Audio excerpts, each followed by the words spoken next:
Hey everyone, welcome back to another quick pack attack. Today we're going to be opening my last Primal Clash retail booster pack. It's been a good run.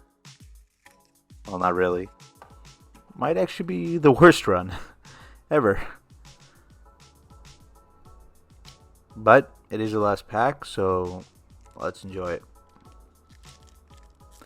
And don't forget to subscribe, like and subscribe. I would really appreciate that. And also, if you wanted to, check out my other videos on the channel. Got a code card. I just don't do quick pack attacks. I do bigger openings as well, like tins and boxes. So we got energy retrieval.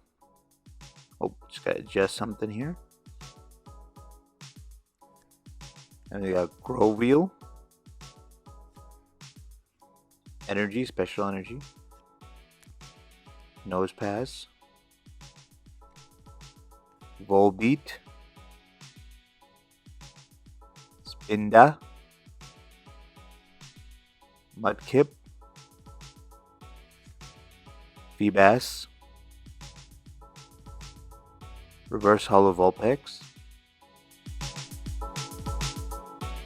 And a Hollow Electros.